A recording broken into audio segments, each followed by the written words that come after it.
Bonsoir à tous, j'espère que vous allez bien. Aujourd'hui, nous nous retrouvons pour le rapport de rattachement sur Lake Infinity. Ce que vous faites, c'est d'abord d'ouvrir votre Lake Infinity. Moi, je l'ai déjà fait. Quand vous ouvrez l'onglet de l'application, vous allez sur New Project. C'est ici. Vous cliquez dessus. Vous insérez les différentes informations et au niveau de coordinates système, vous sélectionnez UTM.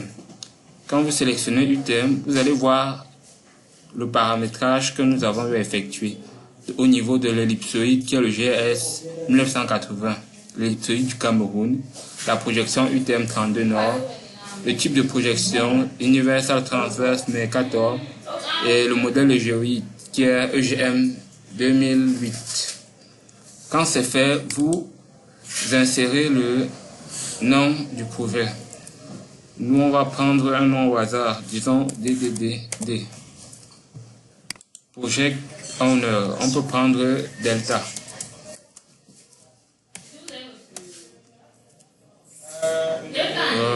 Vous pouvez décider de remplir à votre convenance. Quand vous avez fini, vous cliquez sur Create.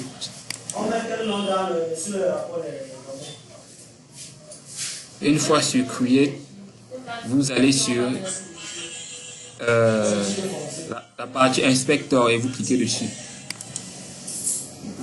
Quand vous êtes sur Inspector, vous cliquez donc sur Import pour importer les dossiers bruts. Quand vous cliquez sur Import, vous sélectionnez le dossier dans lequel se trouvent vos informations brutes, ce que vous allez traiter. Bon, le mien c'est au bureau, je crois.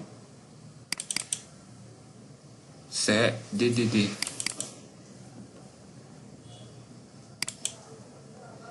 Vous sélectionnez les fichiers importés.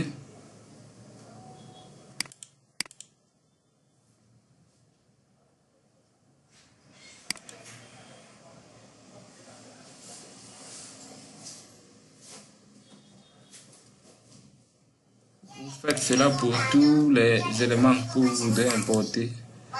Moi, j'ai déjà pris sur C1, je vais sur C2. J'importe. Je répète l'opération au fur et à mesure jusqu'à ce que j'ai tous mes points importés.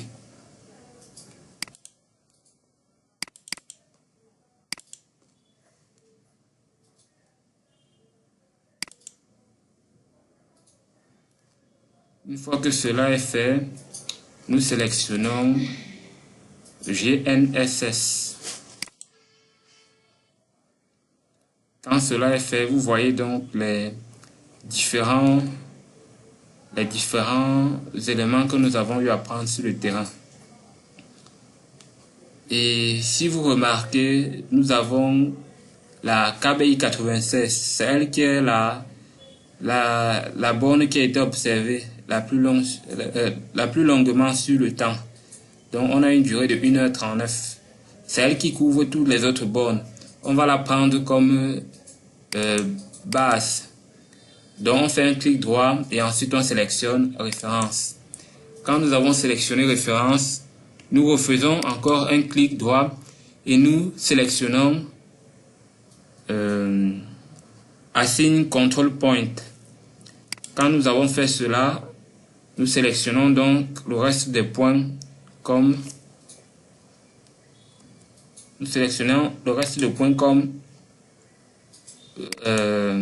mobile. Une fois que cela est fait, nous lançons Process. Il y a deux façons de faire un Process. Soit vous faites un clic droit directement et lancez Process, soit vous venez directement à Processing, au menu Processing, et vous sélectionnez Process. Une fois que cela est fait, vous patientez le temps que ça calcule. Comme vous pouvez le voir, tout a fixé. Donc tout s'est bien passé. Ce qu'il faut faire donc, c'est sélectionner le tout.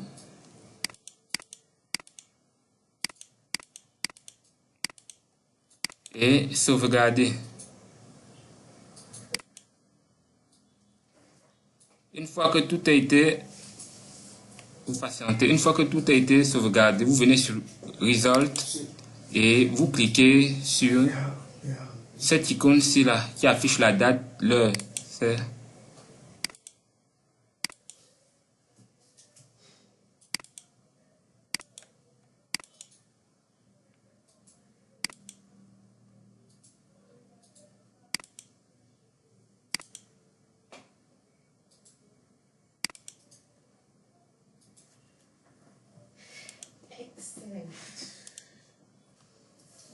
donc, quand nous sommes là, nous allons sur Result et on double-clique. Quand nous avons donc double-cliqué, nous venons là et nous faisons un clic droit. Quand nous faisons un clic droit, donc nous faisons Store d'abord pour sauvegarder. Une fois sauvegardé, nous venons à Report. Vous pouvez observer qu'on nous propose deux types de report. Soit un Summary Report ou bien un Detail Report. Bon, celui qui va nous intéresser dans le cas de constitution pour les dossiers du cadastre, c'est le Summary Report, car le Detail Report est trop grand, il est volumineux. Donc nous allons sélectionner Summary Report et nous allons faire un clic gauche et nous patientons.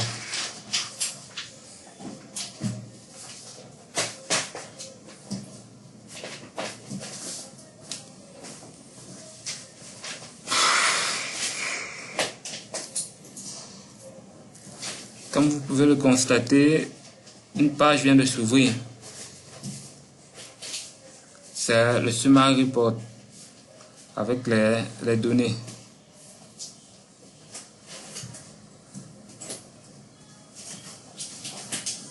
Et les graphes, les différents graphes.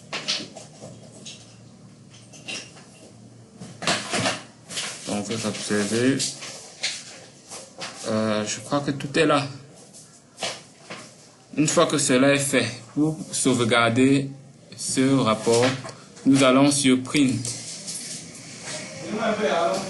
Vous pouvez sélectionner Microsoft Print to PDF et imprimer.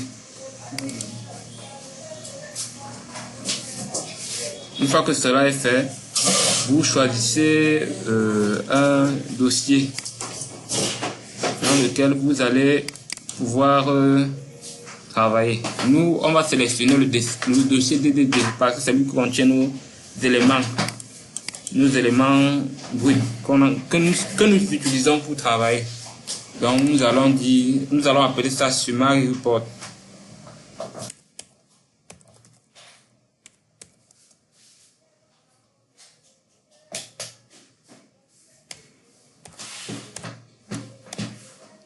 Et nous allons cliquer sur Enregistrer.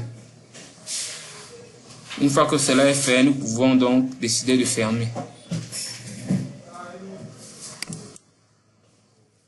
Quand nous avons donc fermé, nous revenons donc ici et nous allons maintenant attaquer le rapport de Loop. Ce que nous faisons, c'est que nous venons sur la première borne que nous avons utilisée comme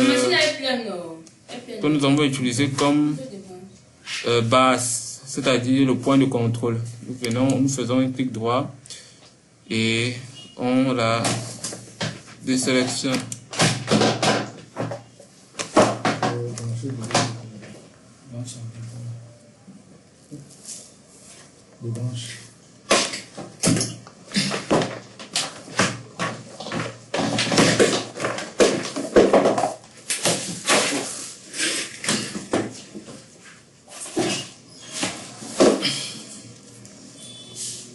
Une fois désélectionné, nous allons sélectionner la deuxième borne la plus observée sur le temps.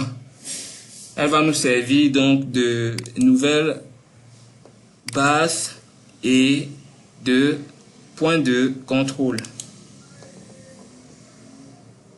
Donc, nous allons revenir là et cliquer sur Assign Control Point. Une fois cela fait, nous allons refaire le process.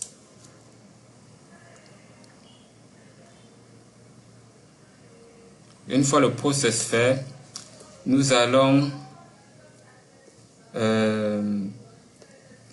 cliquer donc sur Adjustment. Non, excusez-moi. Nous revenons donc ici à GNSS. Nous sommes là. Ce que nous faisons, c'est d'abord de sauvegarder. Sauvegardons le tout. On sauvegarde. On patiente. Donc quand nous sommes là, ce que nous faisons, c'est sélectionner le menu Adjustment, juste en haut là. Nous cliquons donc dessus et nous allons calculer d'abord les boucles de fermeture. Donc nous venons ici à Compute Loops et nous sélectionnons 3D. Quand nous sélectionnons donc 3D, ça va lancer le calcul et ça va nous sortir le rapport. Quand nous sommes donc là, nous faisons donc un clic droit et nous cliquons donc sur Loops and Misclosure Report. Et voilà le rapport de fermeture et de boucle de fermeture. Donc voilà le rapport. Une fois que cela est fait, si vous voulez sauvegarder, vous avez juste à aller sur Print. Quand vous êtes sur Print, vous sélectionnez Microsoft Print to PDF et vous cliquez donc sur Imprimer.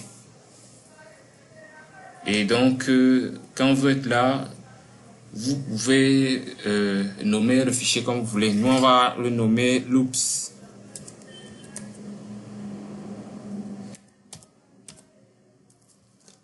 Une fois que cela est fait, nous l'enregistrons. Voilà.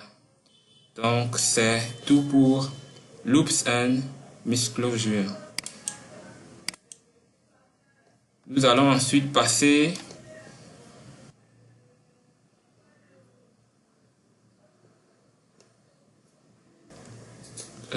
donc, quand nous sommes là, nous allons nous sommes toujours à Adjustment. Ce que nous faisons, c'est oui, une fois que nous sommes là, nous allons à Run Full 3D Adjustment. On sélectionne donc 3D et nous patientons. Une fois que cela est fait, nous obtenons ça. On sauvegarde sur Store et ensuite on fait encore un clic droit et on clique sur Network Adjustment Report. Donc voilà le rapport d'ajustement. Donc comme vous pouvez le voir, les différentes informations. Voilà les différents éléments.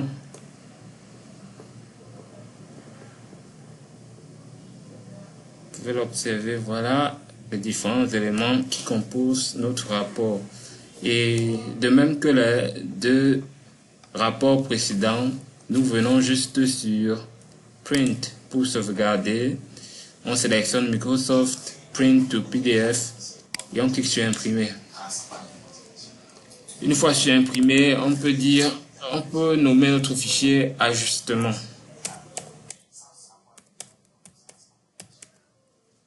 Et sauvegarder. Une fois que cela est fait, c'est tout pour un rapport de rattachement. Donc, merci de nous avoir suivis et j'espère que vous apprécierez la vidéo.